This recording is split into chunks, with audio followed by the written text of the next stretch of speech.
Welcome to Feeding Our Young podcast. Have you ever heard the phrase, nurses eat their young? Feeding Our Young is more than a podcast. It's a movement.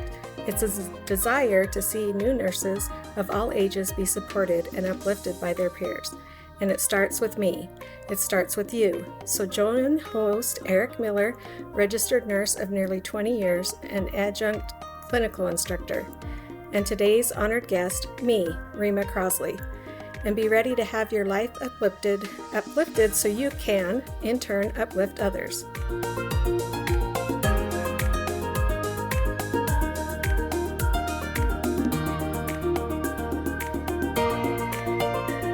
Welcome to Feeding Our Young podcast.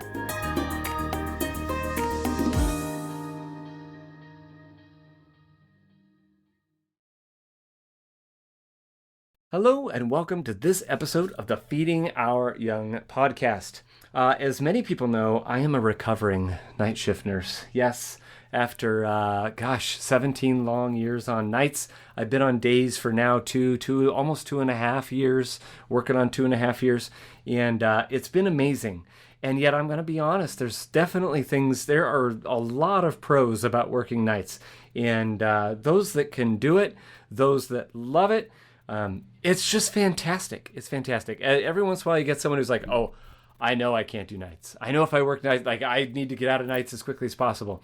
And others, man, they just dial in, they enjoy the camaraderie, they take the vibe for what it is and go forth.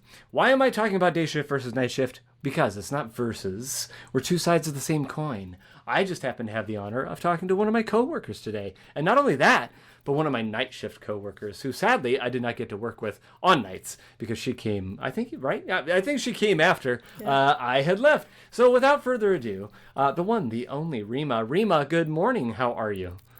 Good morning. Thank you. Thank you. I'm so glad you're here, and it's at the time of this recording, it's late May. It is a beautiful day out, and we're both inside talking nursing. So thank you for that. Yeah. Well, let's get to know you. Let's not waste any time. I'll try not to flap my gums today, as I definitely always do. Introduce yourself. Who are you, and what schools did you attend? So my name is Rima. I have been a nurse for just over 8 years. I graduated from Spokane Community College in March of 2018, and then I went on to get my bachelor's from WGU in October of 2019.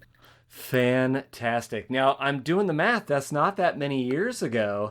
I can't wait to find out what inspired you to become a nurse, but we're not going to dive into that just yet. Yes. So where are you from? This might be two answers, but where are you from and where's home for you? Okay, so I grew up in Orem, Utah. Awesome.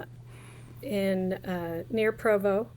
My family has lived there my parents have lived in the same house since 1971-ish. Wow. So quite a while. And then I moved to Moscow, Idaho to be with my sister while her husband was going to school and she worked so I could watch my niece. And I met my husband there.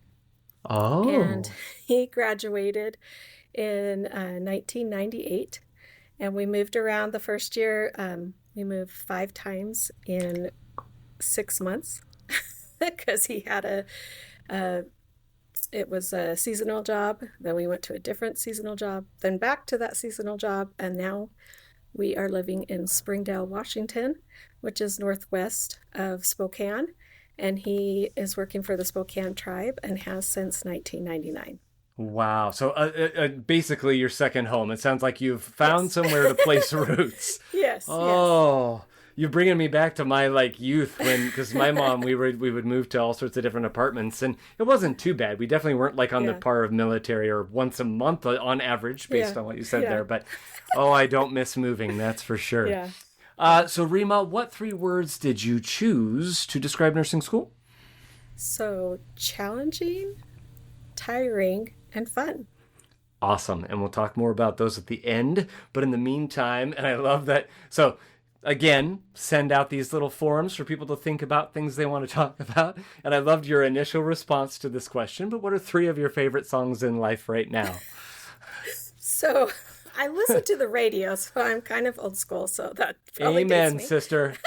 Yes, let's listen to the radio. So I'm like, I don't know what the names of the songs are. I don't pay attention.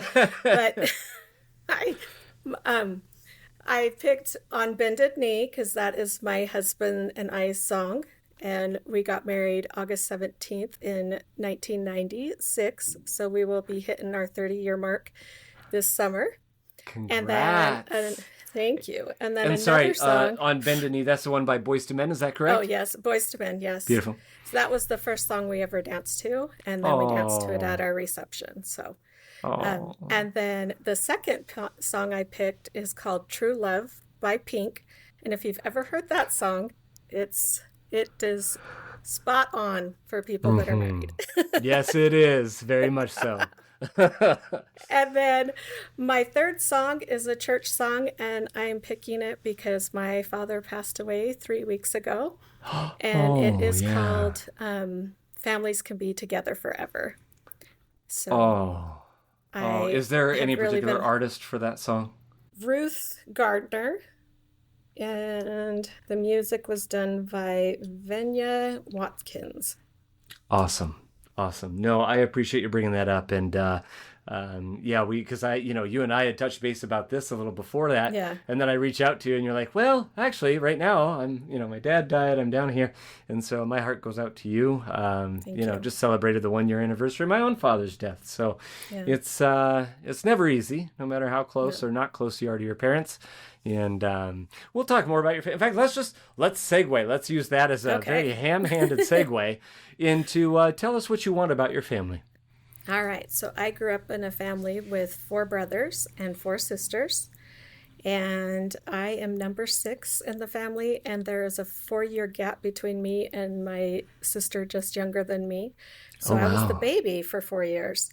So let's see. So like I said, I grew up there. I moved away when I was 19 and met my husband, got married. We had our first son while we were in Moscow, and he is 28 now and a pharmacist. Oh, wow. And then, he just graduated from WSU. And then my second, she is an accountant for the STARS program that we deal with. Yeah. And then my second son is going to BYU to become a doctor, and his goal is to become a surgeon, orthopedics. Wow. And then my fourth, she is a dental assistant, and she is pregnant, and I'm going to be a grandma. I'm so excited. Her and her husband live about 15 minutes from us, so I'm so excited. Is this your first grandchild then? Yes. Oh my goodness, congratulations. Oh. I was so excited. And then my third son, he is at WSU. Well, not at the moment, but he is going to WSU doing his pre-stuff for dental school. So his major will be zoology, which is one that you can get to become a dentist. Wow. I'm sorry, but is this one of those games of one of these things is not like the others? I heard accountant, and I think everything else was medical. Is that right? Yes. And then one more, our 17-year-old, he is a junior. He hates school, and he does not want to go to college and thinks he's going to live with us forever. So we'll see how that goes. Awesome. I mean, hey, we'll commiserate in that front. I got one that's going to probably be in our home for for the rest of their time. Oh my goodness. No, that's incredible. And sorry to the 17-year-old. Didn't mean to cut you out there, good sir. Yes. Thinking we were done with that conversation. So do you, as part of that family, do you have any fur babies? Tell us about that. Yes, we do. So we have been raising Labrador Retrievers since 2005. We have silvers and yellows for the most part. And we have 3 litters here right now. Well, One of them is my daughter, so she has that litter. Okay. But it is puppy pickup weekend. So they are 8 weeks old, little terrors at your feet. You can't walk outside. So, that we've been doing it for a long time, 20 years, and it's been fun. Wow. And then we have one kitty, and she is my third son's cat, and she's the weirdest cat ever. She might come and sit on me, but I'm not allowed to touch her. It is all her. It's on her initiation. Yes. That's it. Yes. How does she do with all the I'm trying to picture this. How does that work? She's inside, so she doesn't go out very often. My husband will kick her out sometimes, but she'll hide. And then if they're in the house, so when you heard her meowing earlier, it was because the dog moved her head and looked at her. So she was like, what are you doing? I've got my eye on you. Yes. And then we have 2 barn cats that come in every once in a while. So wow. Yeah. Wow. I mean, it's a veritable, like, almost a petting zoo of sorts.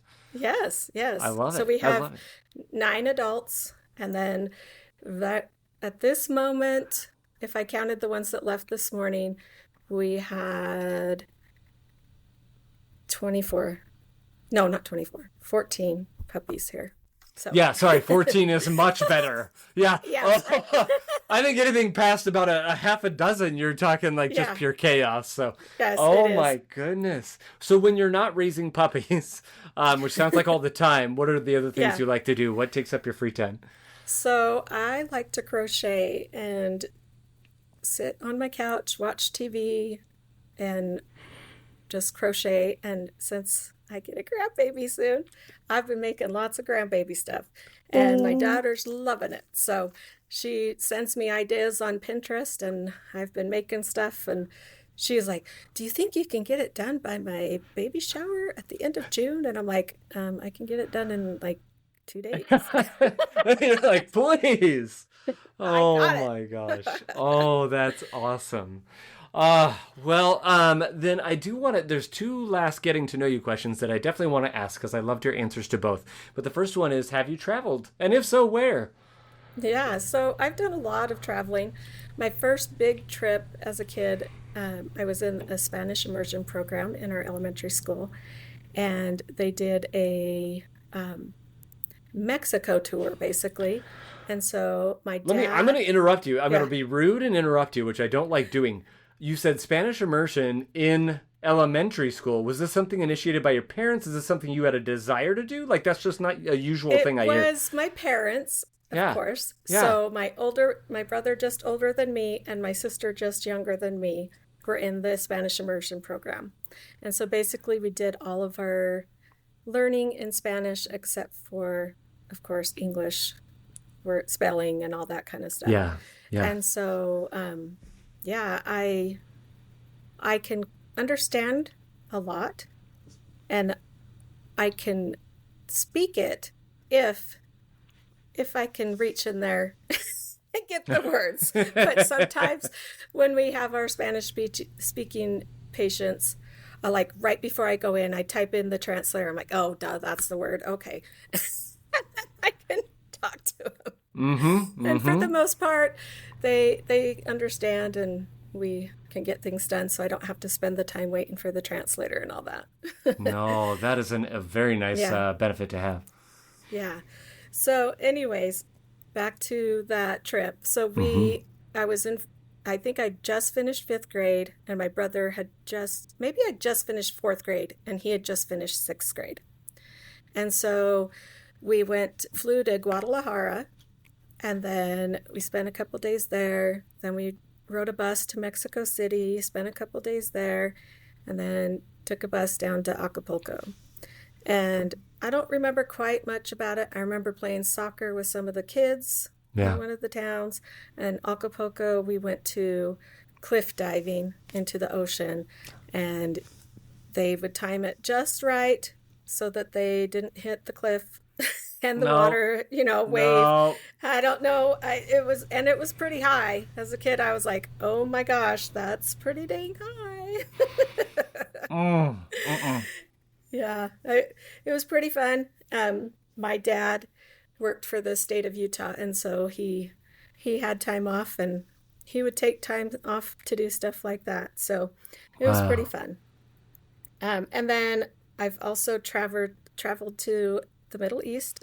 My sister, her husband, and her son at the time lived there. He was a professor at the English Women's College, and Okay. she would come during the summers, and she would like somebody to fly back with her because she would stay longer, and her husband would go and start teaching.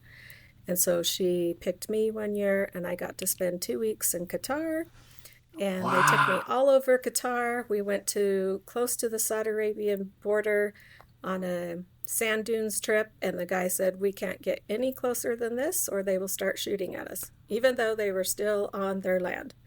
So, yeah. And so, and then they took me to camel races. That was so fun Wow. to watch. Wow. I just to be able to, that sounds like a Yeah, fun like party, a fun fact about yeah, you, that you've been able yeah. to see camel races. Oh my Yeah, gosh. and I actually got to ride one. So that was fun. Oh, tell me you have a picture of this. Do you have a picture I of this? do. And I look very awkward. I'm like bent over, like holding on for dear life. Okay, so I guess I don't get to see this picture then. All right, okay, all right, fine. I won't ask. And then I've also been to Ireland. Um, we were planning to go in May of 2020, and then the lockdown happened, and we weren't able to go. And they were like, "Well, we'll give you a year to use it." Well, still during that time, traveling wasn't very good, and we're like, "If we go, we're not going to see anything." So they extended it for us to May of 2022, and I loved it. We we paid somebody to find out where my mom's family came from because her mom was, I think it was 75% Irish, and so we contacted this guy. He found where two sides of the family came from, and so he told us the properties that they lived on, and so we went to one, and I knocked on the door, and he came out, and I introduced myself, and I said, "We're trying to figure out Fitzpatrick's. My mom is a Fitzpatrick, Yeah. and we know that, like, I think it was my fourth great grandpa lived here in the early 1800s." And he kind of looked at me like, he's like, "Well, I'm a Fitzpatrick, and I have lived here my whole life, and the house that I lived in until," there she goes, There she goes. 19 Sorry. the Sorry, 1980s. what Yeah. that was everyone. The "there she goes" just referred to the beautiful kitty walking by on her turn. I'm so sorry. Forgive me if I forgot. What is her name? Her name is Rakenna. Rakenna. Yes. Rakenna just goes walking by. So sorry, she's not the Okay. first and won't be the last pet to show up on the podcast. But your No. story. Okay. So he's like, "Yeah, I've lived here my whole life, and this house I'm living in, I built in the 1980s. But the house that um, his third great grandpa lived in was still standing." And he said that he would take us back to it. We went back to it. Amazing. This house was over 200 years old, or around 200 years old. Yeah. And he said when he was a kid, it still had the thatch roof, and they changed it to metal, and he just Wow. uses it for storage. And he still farms there. He has his sheep, and it was amazing. And he looked a lot like my mom's brother. And so we got Oh. pictures and stuff like that. And he guided us to where the cemetery was down the road that my fifth great grandfather was buried. So it Oh was pretty my neat. Yeah. gosh. I So, love genealogy, and so I'm yeah. literally kind of like I'm geeking out here because I'm Yeah. like that Yeah. just to have that opportunity, you guys. That's Yeah. It was wow. amazing. Yeah. Yeah. Wow. And then we also went to two of my other third great grandparents, where the property, their home wasn't there. Yeah. Oh my But yeah. gosh. Oh, Well, that has to be like one of the highlights of your life for sure. Yeah. Like, Yeah. oh my goodness. And going to the motherland, you know what I mean? Like Yeah. all of it, just all of it. Yeah. Oh my gosh. Okay. Yeah, and we found out he's a bachelor, and so who knows what's going to happen to that land if what his sisters decide to do with it. So Yeah. pretty crazy. Wow. That is incredible. Oh my goodness. Well, then the last getting to know you question, and I do promise everybody, we will talk nursing. There's that little subject, that this podcast may or may not be about. But I also love this bit of it. I'm going to tell you why. Because for me, it's, I've said it before on this podcast. I love getting to know people. Like I see Rima in passing. And typically it's the beginning or end of shift where neither of us are super social because you're either preparing for a shift or you want to get home. And so these are just selfish little things that I'm like, well, I get to know Rima. But more than that, we get to share Rima's story. We get to share any honored guest story. And that has taken extra like poignancy for me ever since I don't want to... But Sue Perkins, lovely, lovely, incredible, legendary educator here in the Spokane area. Previous honored guest, y'all. You can go look up her episodes. I want to see she's like 11 and 12 or episode 12 and 13. But Sue Perkins, as one of her stories, someone had called her.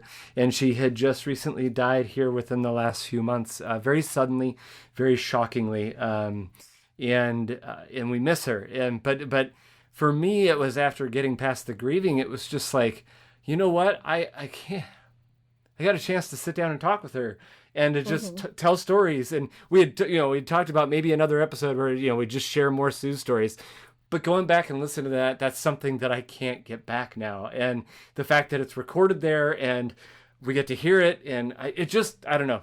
It does my soul some good. And so I love taking time here and unpacking stories. And we'll talk nursing for sure. But before we lead into that nursing, which is your current career and profession, I loved your answer to this. What other jobs or careers have you had?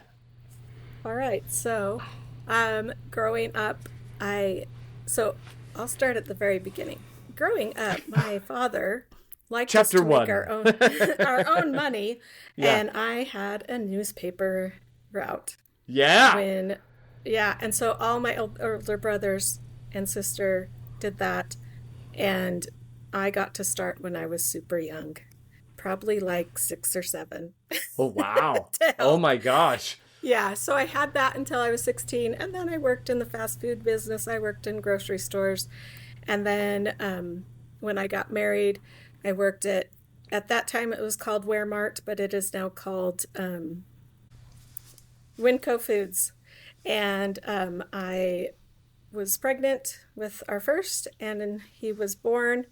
I got 3 months of maternity leave, and so I went back in February and worked until May when my husband graduated, and then I didn't work for, until 2015. I started doing CNA work, and then I quit that after the first quarter of nursing school, just so I could do nursing school, and that was it, because I didn't need to work.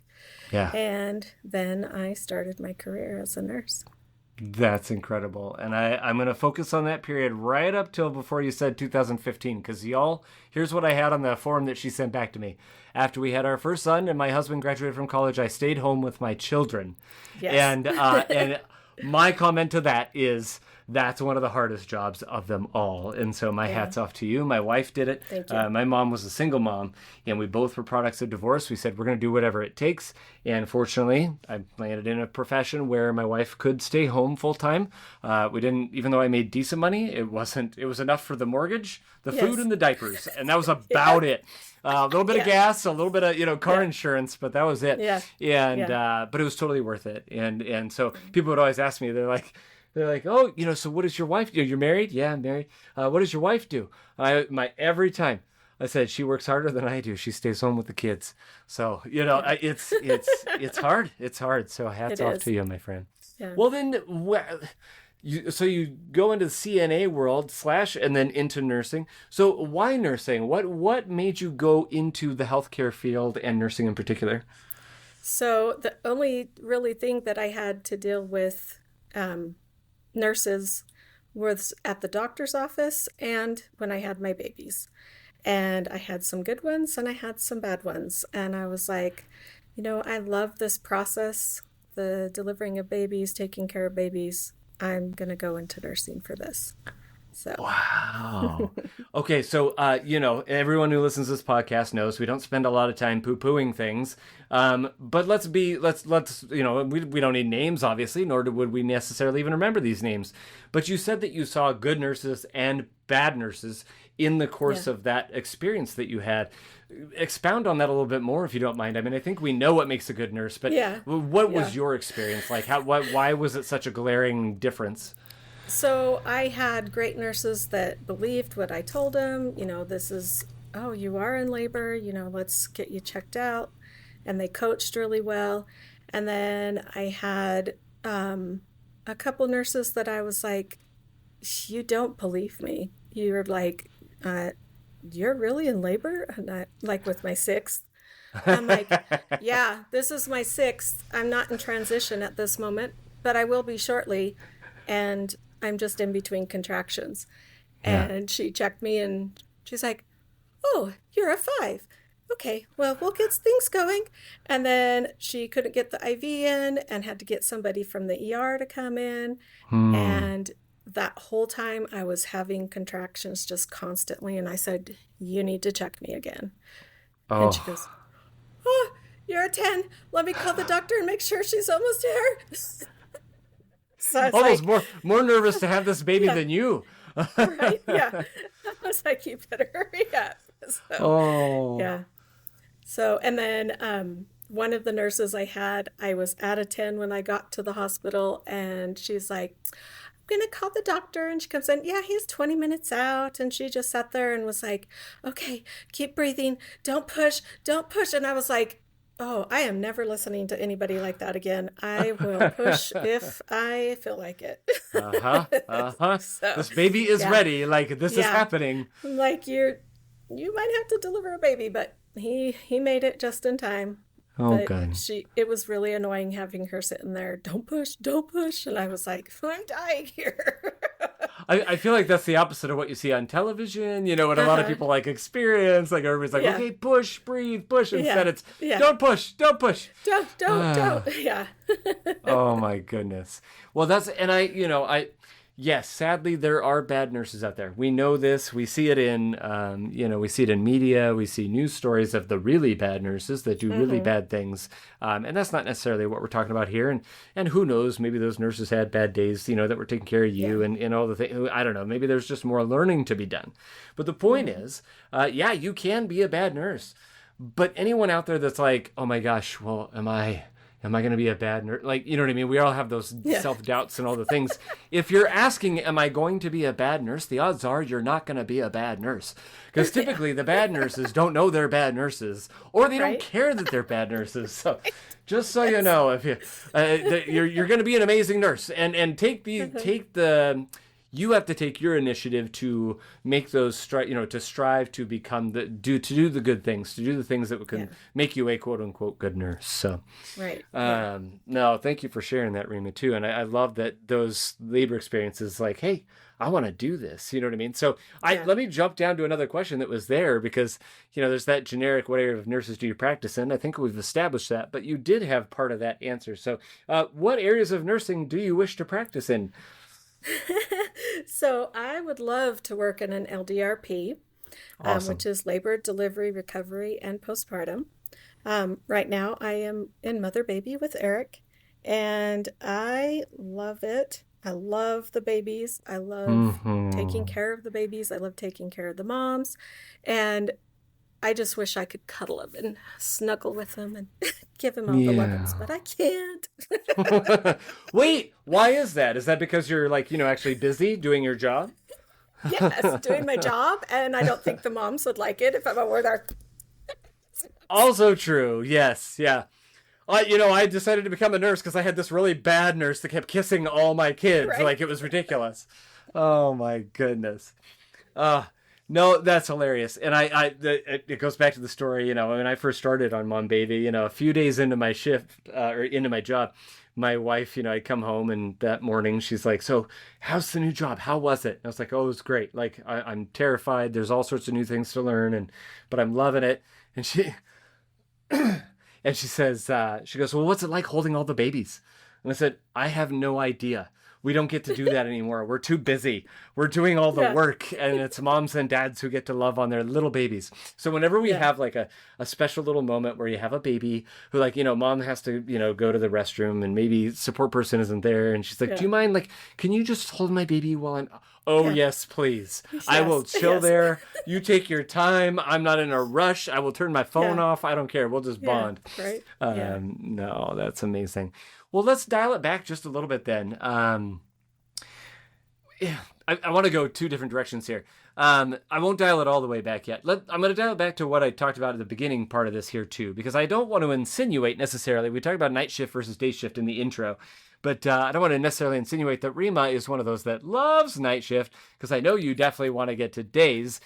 But that being said, you have been a night shift nurse for some time. So for those that are listening and I know I'm probably going to have to start off on night shift wherever I go, what kind of practical hints and tips and advice would you give someone who is just entering the field as a night shift nurse?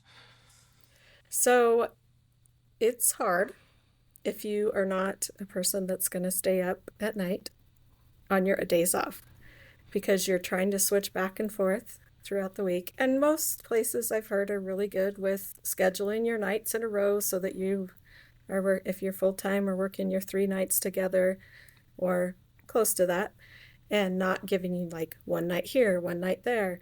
So that is very helpful.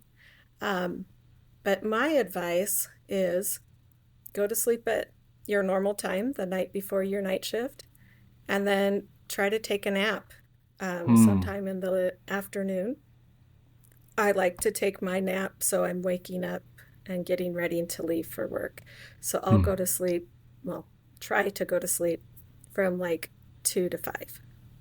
And so that gives me that probably 2 hours that I actually sleep to be able to make it through the night to stay awake. And then I try to go to sleep.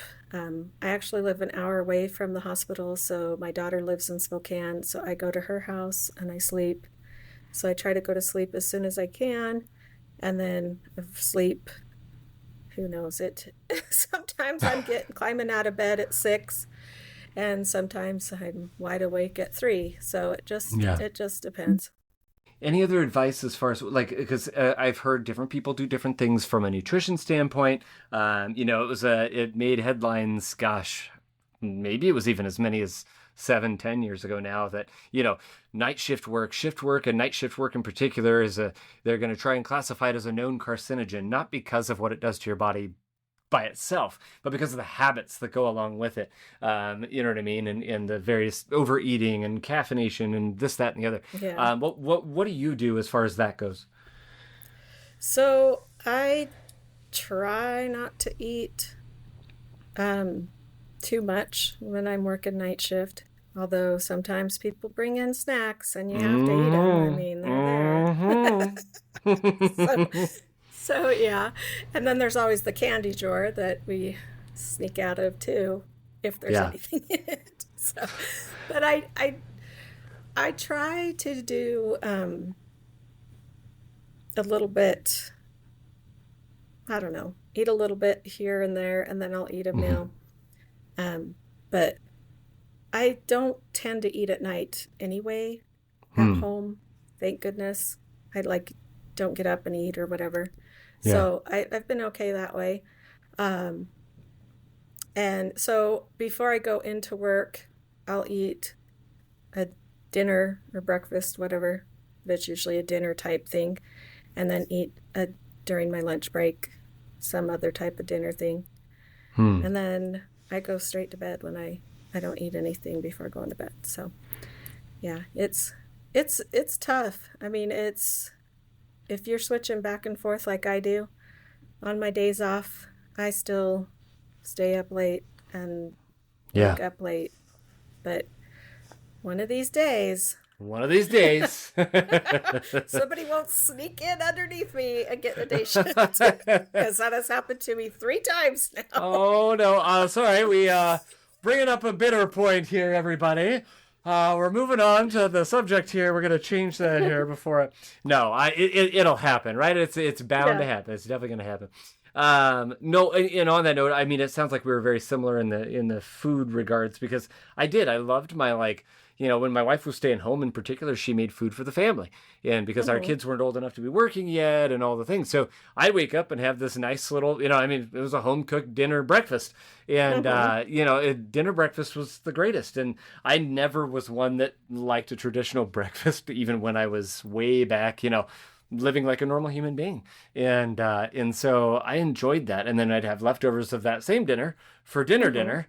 And then it amazes me, the nurses that can go home and eat and go to bed, because that was never a thing for me either. I'm like, I'm ready for bed. I'm going to go lay down and I'm going to hopefully pass out.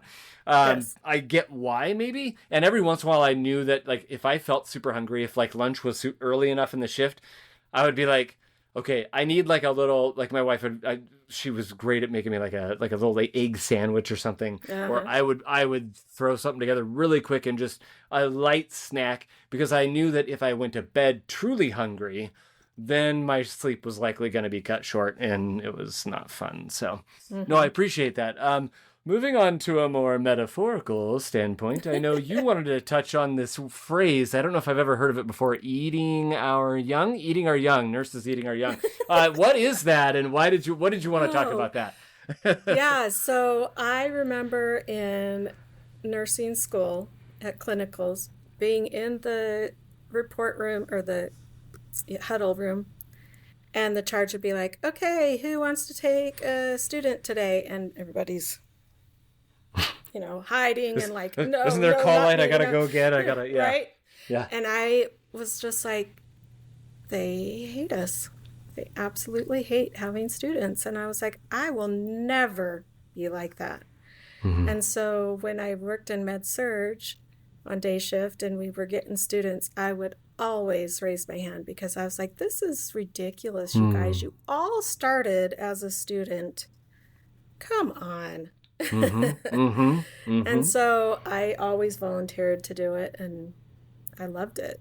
I loved being able to show them, you know, this is how you use the Pyxis, and this is, you know, you want to go through these meds and make sure that their blood pressure's been taken, and you want to make sure that, you know, you've done your assessment, you've talked to them, you've, you know when their next pain med is. I loved it. I absolutely loved it. And so I've did the preceptor classes and stuff, and I'm waiting and willing to teach somebody, but there's not very many nurses that want to do their capstone at night, but there are some. So we'll see if I get that chance while I'm on night shift. If not, I'll do it when I get to days, hopefully. And when you get to days, there's an abundance of that opportunity. No, and I appreciate you speaking towards that, because it is one of those things. I mean, obviously, it's the main crux of the reason why this podcast exists. I am as pro student as they come. I love my students. I love having students. That being said, in the interest of transparency, I mean, just last week, you know, we had a group of students. There was maybe 4 of them. I won't say from which school or which local school there was. And that morning, I was at work, and it wasn't like I had a bad, you know, whatever. Sometimes there's issues going on at home, and there's reasons why I'm like, oh my gosh, I just can't, like, please, not today. I had no reason for it. But that day, I just was like, oh, it's so rare I get, like, just a bedside assignment now. And then on top of it, because, you know, we're floating and flexing and charging and all the things. And so then when you get it, and then it's like, okay, just today, please not today. And then the students are there, and there's, of the 4 students, 2 of them were male. And that typically, I'm like, oh, I know that one of them's going to come to me. You know what I mean? Because they usually put the guys with me, which makes sense. Yeah. And I'm like, okay, I'm going to get myself ready and da-da-da. And then they read off who had each of the students, and I didn't have one. And I was like, I honestly, in the interest of transparency, even someone as pro student as me, I was like, I breathed a sigh of relief. And I later, Amy was getting meds out of the Pyxis, and I go up to Amy and I said, Amy, can I confess something to you? I really need to get this off my chest. And she's like, yeah, what? I said, I really didn't want a student this morning. And when they told me I didn't have one, I was actually honestly relieved. And I feel bad saying that. But right. the legitimacy of it is, like we were just talking about the other day, everybody's like, because there's so many schools. I don't know how it is in your area, listener. I don't know how many universities you have, how many community colleges, how many whatever.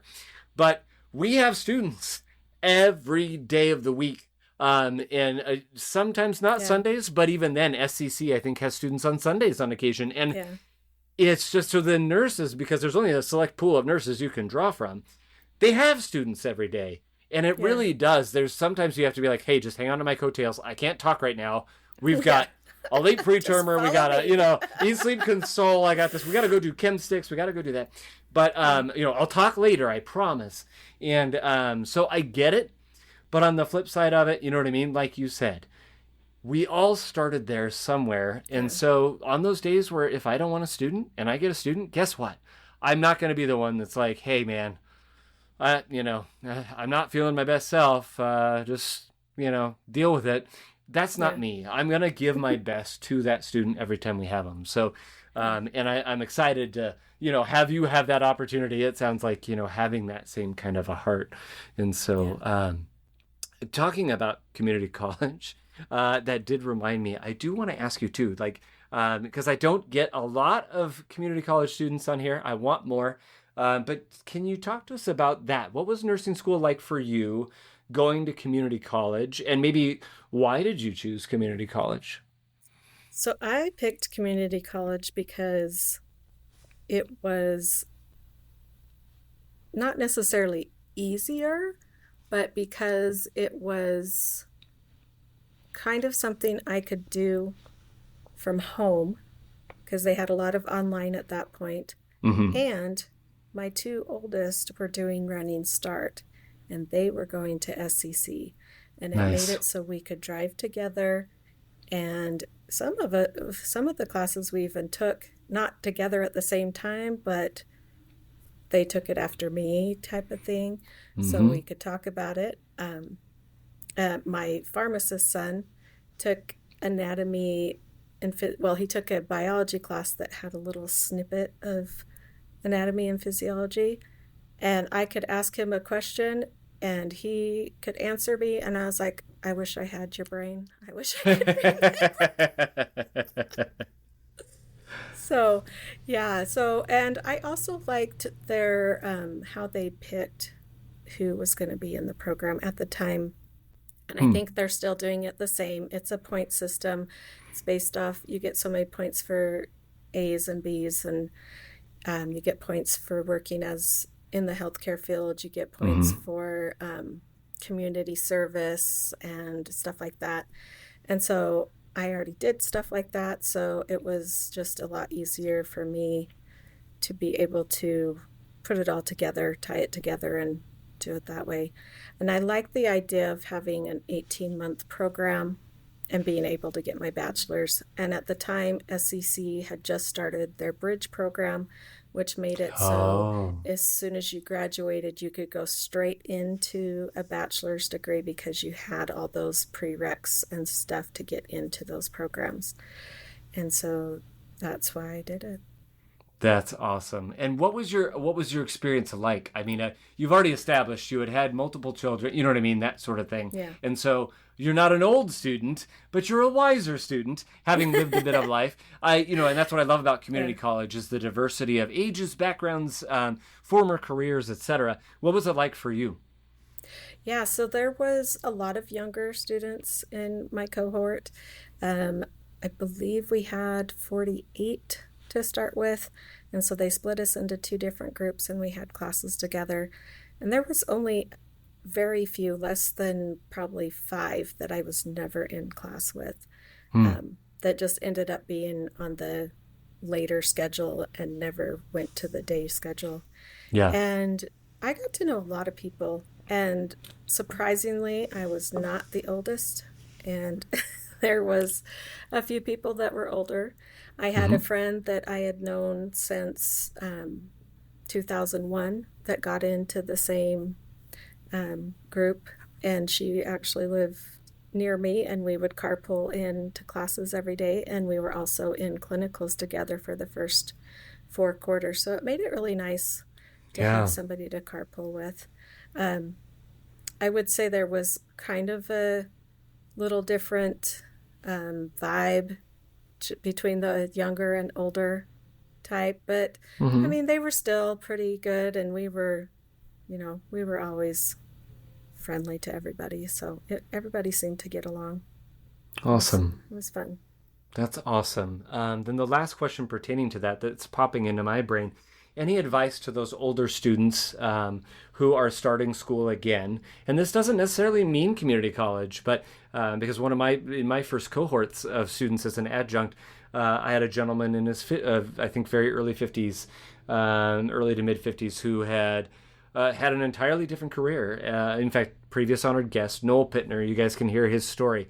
So any advice to those older students that are like, okay, I'm about to do this, or I'm just starting this, like, how do I best navigate this all over again? You know what I mean?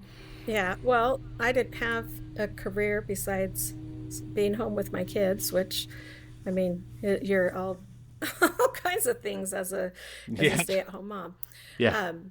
So it was, and I didn't like school, and so it was a little bit harder for me to go to school. And again, after it was probably a 20-year gap between high school and starting college. And, I was able to get the math down pretty easily and get into what I needed, the statistics class, without having to take any other classes before that. And then the English I took and had a really good teacher there at SEC that was very helpful. You could email him and say, hey, I have a question about this, and he would come back with awesome answers. He was really good. Some of the classes, I was like, why do I have to take this class? Yeah. And it was, but I got through it, and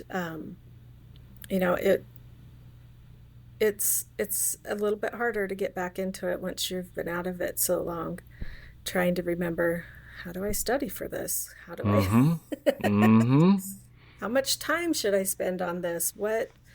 And I wanted to still be a part of my kids' life, so I was going to sports, and I was going to activities at the school, and so my life was pretty dang busy during that time, during that 3.5, 4 years. Yeah. And all that done. So, yeah. But obviously totally worth it. Yes. Yeah. Absolutely. Yeah. Oh, well, Rima, this has been amazing. Before we close in our traditional manner, is there any topic you wanted to talk about that we didn't touch on?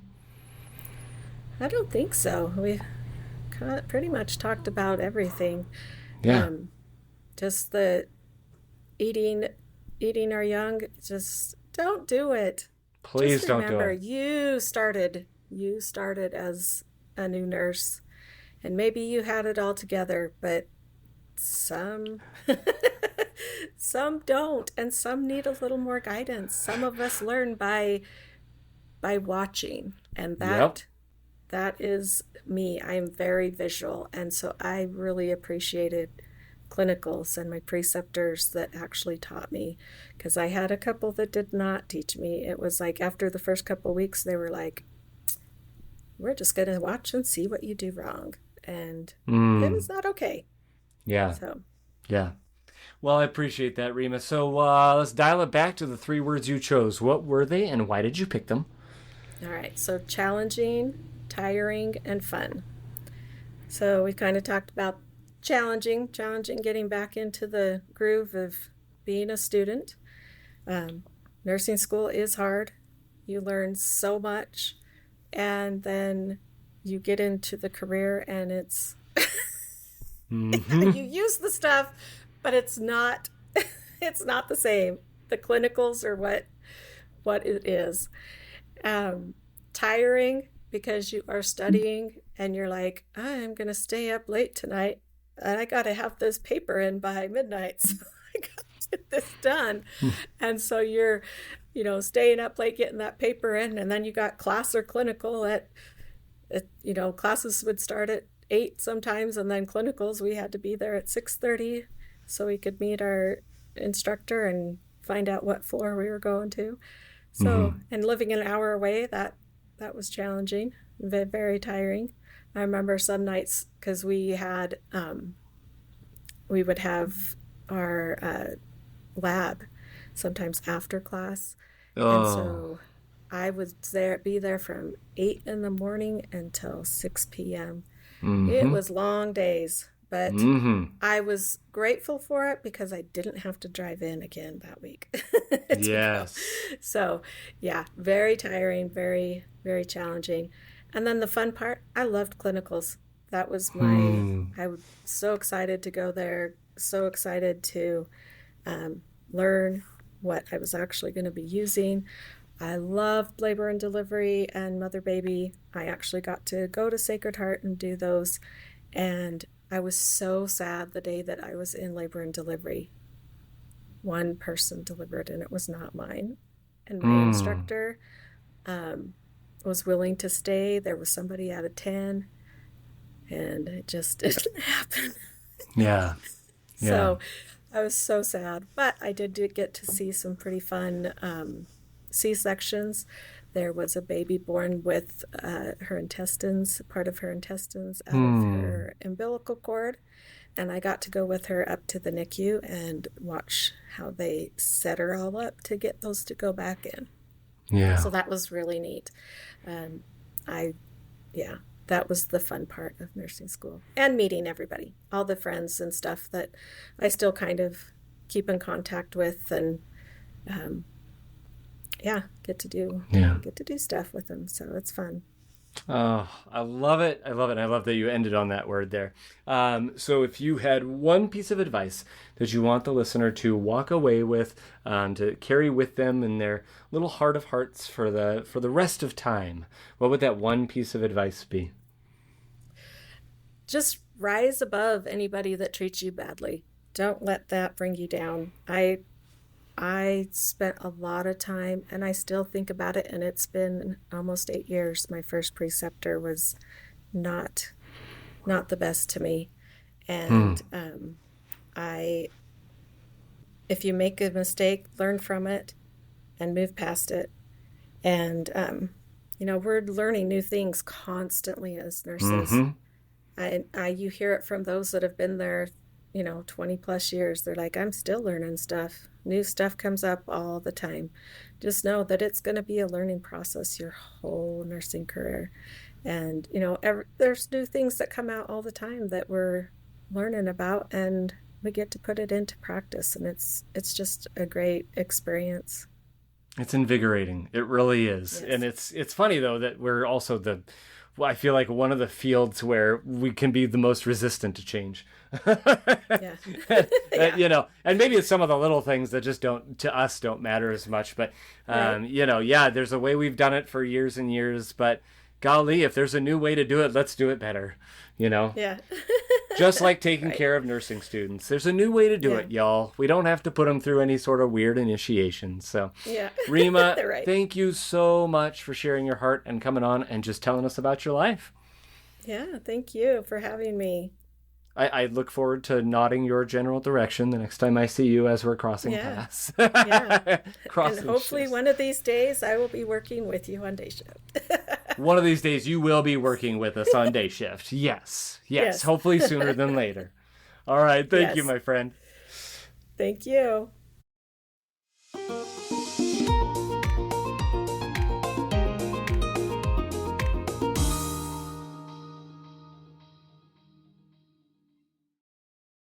Here's what's happening on the next episode of Feeding Our Young. I think the one thing I want to get across is don't let it snowball. Because, and it's okay to need more than what you can give yourself. It's okay to need some outside help, because for the longest time, I was like, no, this is a me problem. This is something I can handle on my own. And then I realized, no, I'm not handling it on my own. Yeah. I've let this get really bad, and I've let this get to a point where I think if I continue on, it's going to be a really bad situation. So admitting early on that you might need more help is okay. There is no Yes. issue with feeling overwhelmed and feeling anxious and depressed. Let's get it taken care of before it takes over your life and ruins everything that you've worked so hard to achieve and accomplish.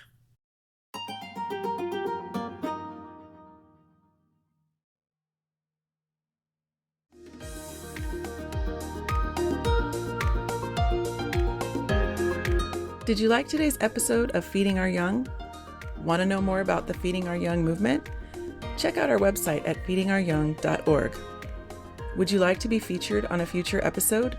Maybe have Eric bring his unique brand of encouragement to your nursing students or nurses? Please text us at 509-666-5636 or email us at info@feedingouryoung.org. We're so excited to have you return to hear our next honored guest. Be sure to follow us on YouTube, Instagram, Facebook, and TikTok at Feeding Our Young LLC. Again, that's username Feeding Our Young LLC.